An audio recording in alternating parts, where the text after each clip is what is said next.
So this topic is almost similar to the one that was given yesterday by Anthony and the NCBA group, macroeconomic imbalances, evolution and banking industry performance, a review of impact on financial intermediation costs. So ours is on the cost of intermediation, and then yesterday's it was on bank lending. Yeah, so just going to the first slide. So I'll do the first three bits. Even this is a slide David was asking me whether it's staying. So what I did is try to just explain the common terms we were using. Yeah, which was helping me because, of course, for financial inclusion, it's normal basic terms I'm used to. So I needed to go through this process to just understand what we'll be covering. So bank industry performance, it's basically how the banks are doing, profitability, and how they are serving the customers. And then banks acting as intermediaries, it's deposit taking and savings. And economists, I'm sure this is very basic, but it's just for the sake of the ones who are not economists to understand. And then so this paper, what you should be looking at is the macroeconomic problems in the imbalances. These are the issues to do with inflation, high debt, and how they're affecting the delivery of banks. And then how these changes have been over the years and how they've been affecting the performance of banks. And then the review of how expensive it is for banks to serve the users of financial services. Actually, I was looking at the topic, I was like, should I add inclusive finance to all the topics that are here presented? But of course, I couldn't change that. But I'm writing a blog with Anaya from CIS Kenya, just to translate this into simple language and then seeing how it links to inclusive finance.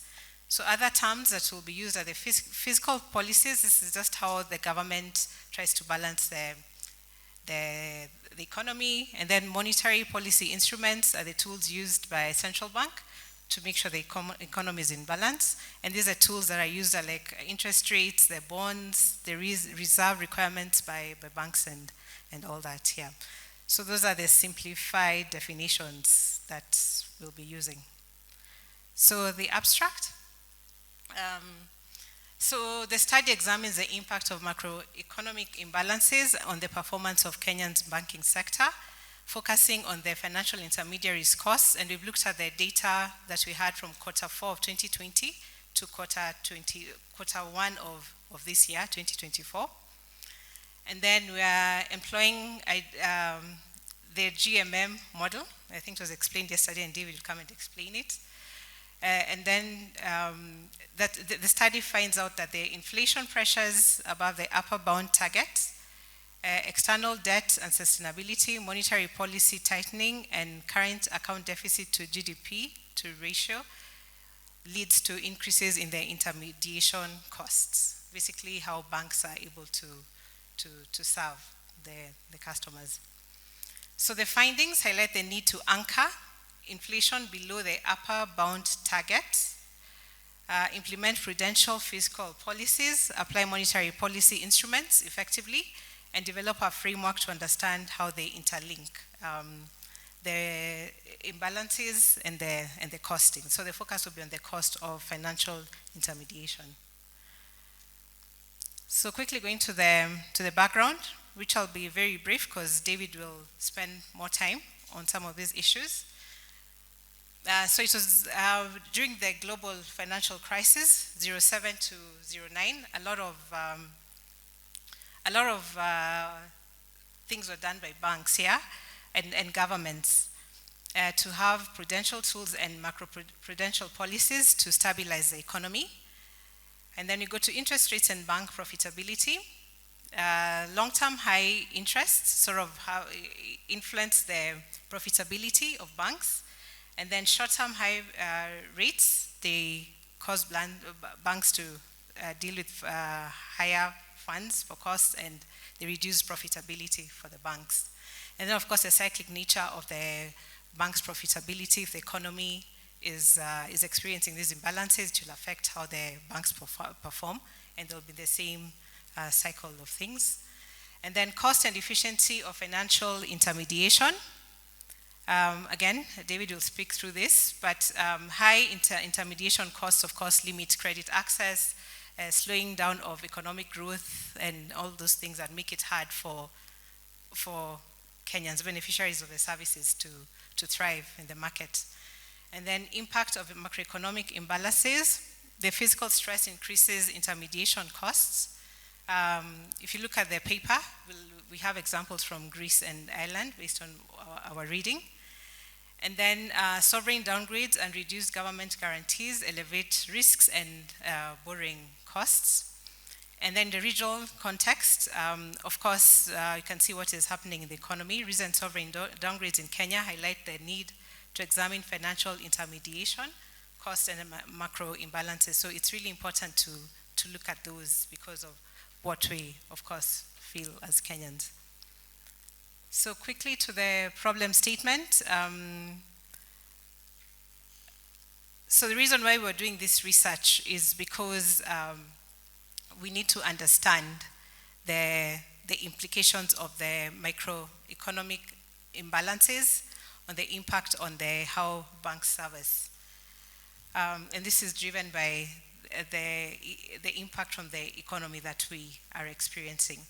So it's issues to do with the fiscal deficits, which occur when government spending exceeds their revenue. Obviously, that's how Kenya is right now.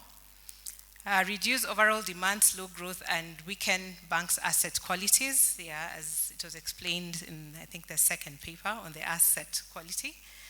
The fixing of fiscal deficits, these are in two ways, and David will speak to that in detail.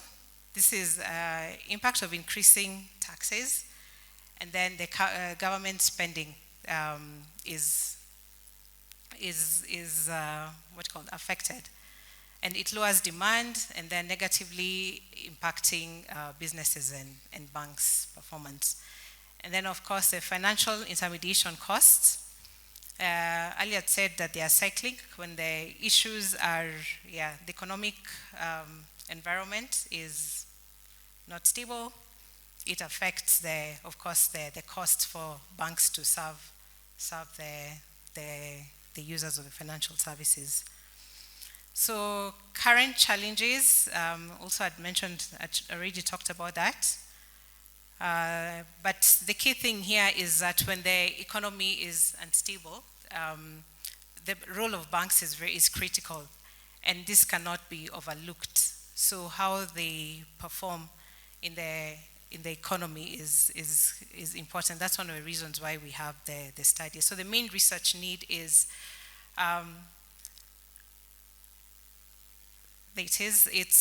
we need to, a lot of research has covered on the relationship, even from yesterday's presentation, but I want to see how this affects the costs banks have to face in terms of how they need to service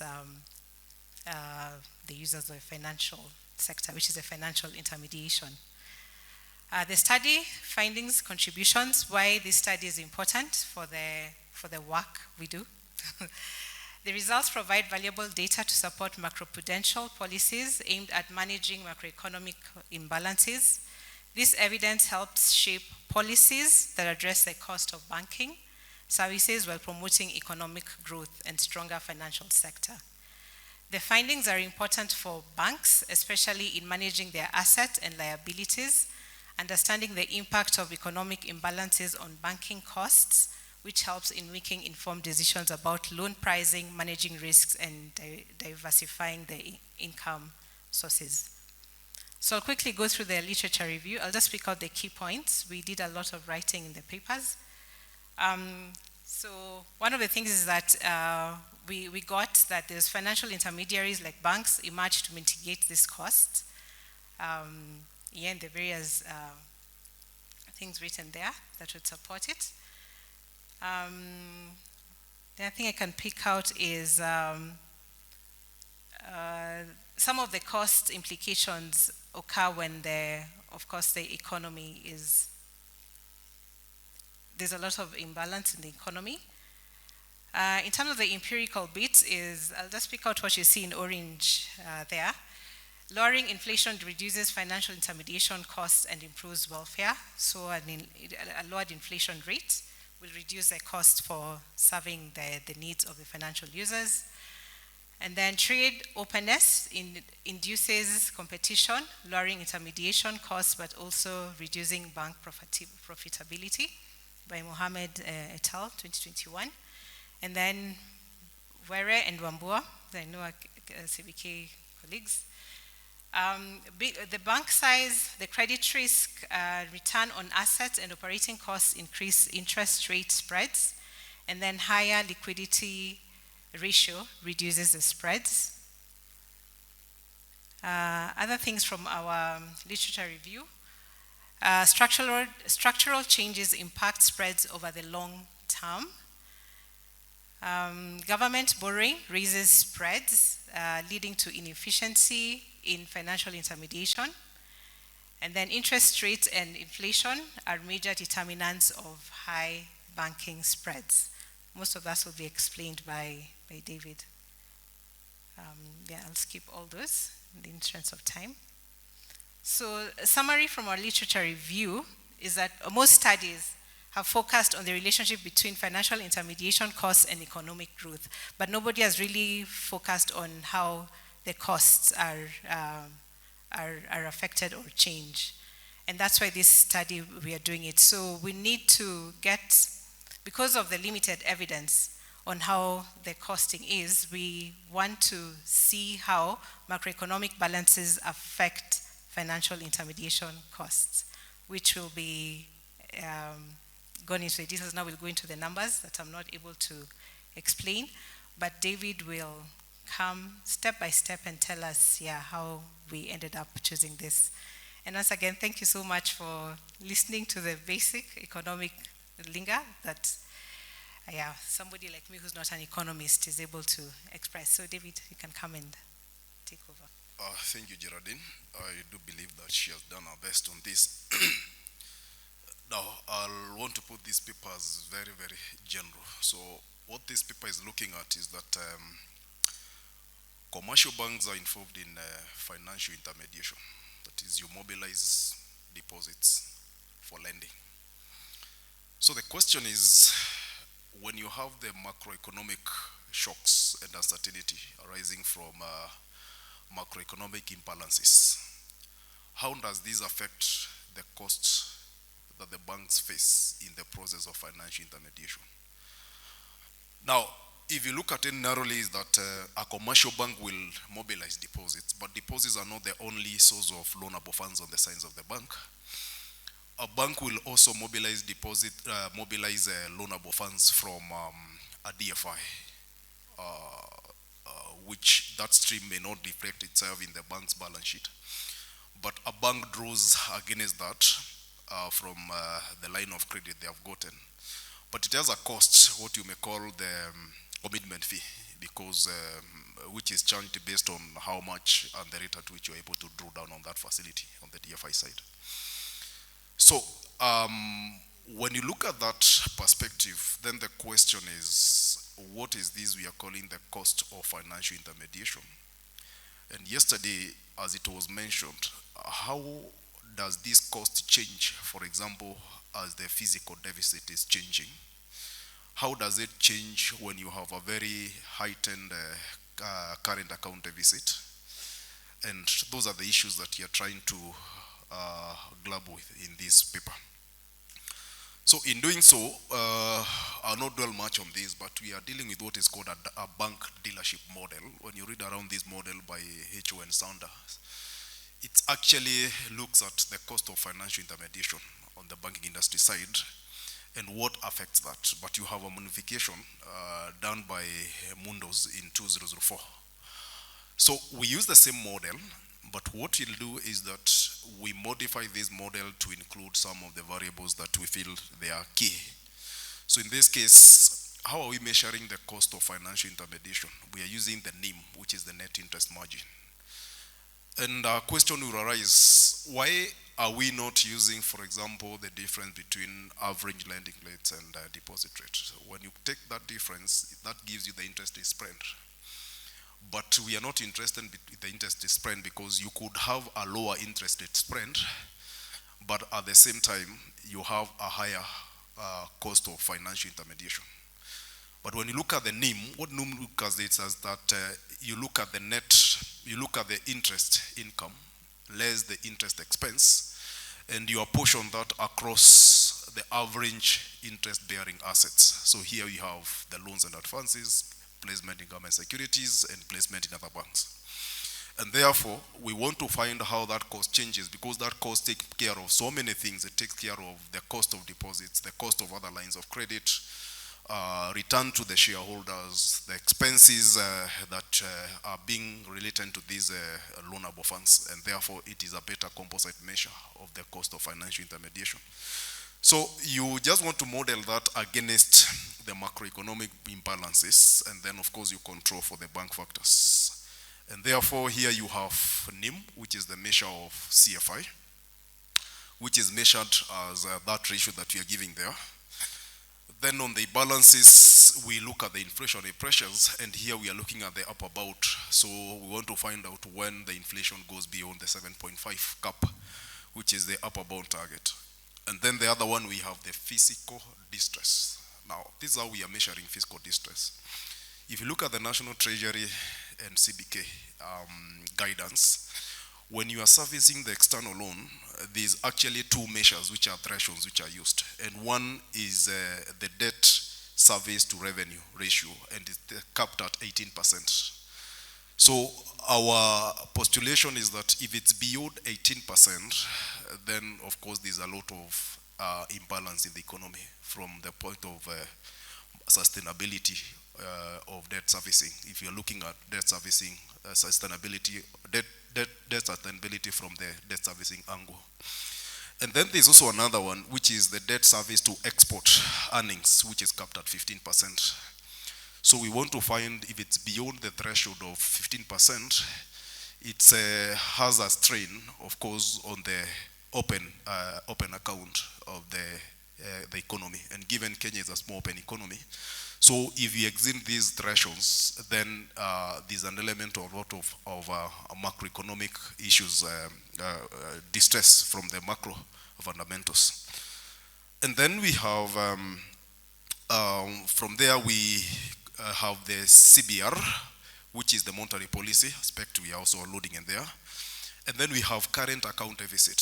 We want to find out if you have a very high, a heightened CAD for quite a big time, what is likely to happen. And of course here you have two things. Here we are loading to two things. You have the current account deficit and the fiscal deficit, which are so-called the twin deficits. Although there's a paper later which we'll be looking at, are they twin deficit or are they distant cousins? Later by Jaren and Josiah. Of course, we control for the bank core capital, cost of credit risk aversion, and bank size and GDP. So what do we get? So in the methodology, I'll skip that at the moment. And this is the model that we are trying to estimate using GMM. So this is what we find. When I pick just a sample of that model, that the previous costs of financial intermediation affects the present cost of financial intermediation. This implies that if a bank faced a higher cost of financial intermediation in quarter one, most likely it will be reflected, its effect will be filtered in the current quarter. So that is the implication there. Inflation, we get that the inflation has a positive and a very high significant effect, that indeed when the inflationary pressures are high, then the cost of financial intermediation goes up as well. And then the two measures, that is DSTR deviation and DST deviation, this is the debt servicing to revenue, and the first one, and the other one, which is 18% cap, and debt servicing to export earnings, which is capped at 15%. we see that whenever the central government overshoots those thresholds, then the cost of financial intermediation goes up. And this could be speaking from the perspective of the transmission channel from the macro side, because the second one has an effect on the exchange rate, and also the first one has an expense on the fiscal side, the fiscal transmission channel. And then we have the current account deficit. When you have a high current account deficit, that one increases the cost of financial intermediation, but this effect is found not to be significant. And the reason could be, if you look at the period that we are looking at, this is the period from Q4 of 2020 to Q1 of 2021. The current account deficit to GDP has been fairly stable at around an average of 4%. The question is that, remember this is the time after COVID, but even slightly before COVID period, we had relatively 4% GDP, 4% CAD to GDP. The reason is not because we were exporting more, it's because we were exporting less because of the weakening of macroeconomic fundamentals in the economy. So that could allude us to why it has a positive effect, but is not significant. But this would imply that if this overshoots for 4% or it is a bit erratic, then you expect the cost of financial intermediation to go up. CBR, of course, it has a positive effect, which is expected, because when you raise the CBR, you're talking of a tightening of the policy rate, and therefore tightening of the credit standards, and therefore you expect the market rates to go up as well, and that will be factored in high cost of funds for the banks. The core capital, it has a positive effect, though not significant. Credit risk, it has a positive effect and very significant, not significant at 10%.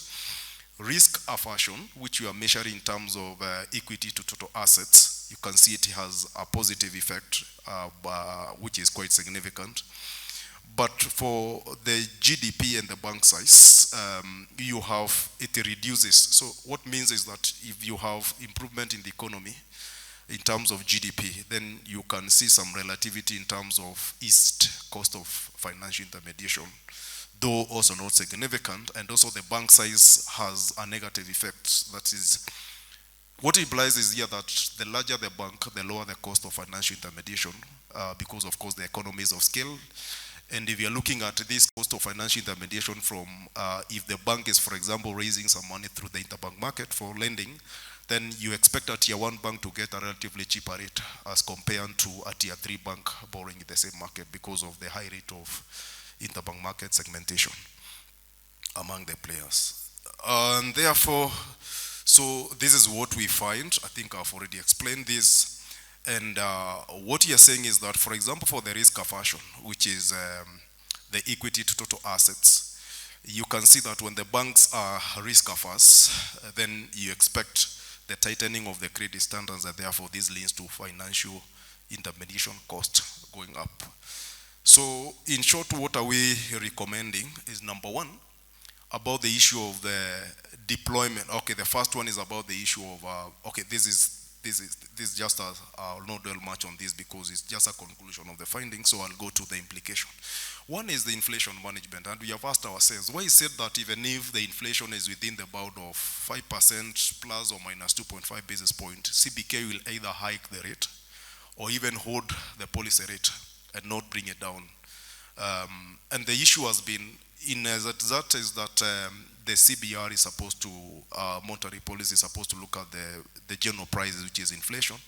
There's another macroeconomic or economic price, which is FX, that is the exchange rate. And therefore, in as much as even inflation could be below the 5%, you could not see a significant rate cut, or even not rate cut at all, because if that is contemplated to weaken the shilling, then the CBK will hold the rate or even have a very slight cut in the policy rate. And therefore, it is important to ask ourselves, then in that scenario, is the CBR serving the purpose which is supposed to serve? So in this case, that's why you find you have a tightened policy, even if the inflation rate is within the bound. And therefore, what we are recommending is that there's need to check about the issue of inflation management so that the monetary policy tools are used effectively, in as much as they are supposed to anchor the shilling as well, or the exchange rate. But much of the emphasis should be on the inflation management. Fiscal prudence, as you've seen, whenever the government is very active and it has overshoot the proportions, the threshold, the 15% and 18% threshold in terms of the servicing or external debt, then this weighs down on the banks. And of course, this channel can be seen, for example, for the revenue as a proportion of how much you are servicing. It weighs down from the fiscal side, but the export earnings, it weighs aside from the macro side, mainly from the FX, because of course you have diddling of the official reserves. And therefore, in this case, of course, there's need for fiscal prudence. If you can be able to stick to the thresholds which are fair, then that would really save in terms of ensuring that the cost of financial intermediation is relatively stable in the economy. The other one is monetary policy considerations, which is tagged to the first one. The first one was trying to anchor the inflation below the upper target, or within the target of 7.5 on the other side. So the third one, I think I've explained about the issue of CBR being used effectively to manage inflation, to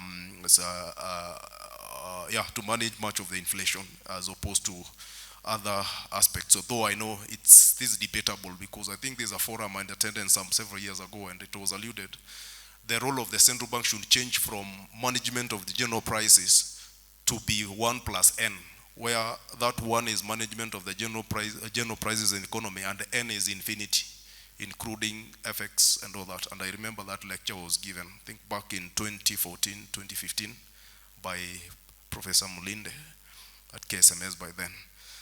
So, and then the last one is about the linkages between macroeconomic imbalances. Now here we are using twin deficit, where you have the fiscal deficit in the model and the current account deficit. Now, how the two of them interact for them to feed into the cost of financial intermediation is very key. And then how that interact also with the issue of the inflation. Just as yesterday we were talking about the interaction between FX, foreign exchange, and foreign exchange rate and interest rates, and then how that feeds into the bank operations, then it's also important for this level of understanding, and therefore you could then develop the models either at macroeconomic level, then the CBK level, national treasury level, or even at the bank level, whereby you are able to include in your business model for the banks the interlinkage between the macro imbalances, the CAD, FD, how that feeds into FX, how that feeds also into inflation, and how that now feeds into the cost of financial intermediation. So I think with that, I'll beg to stop from there. Thank you.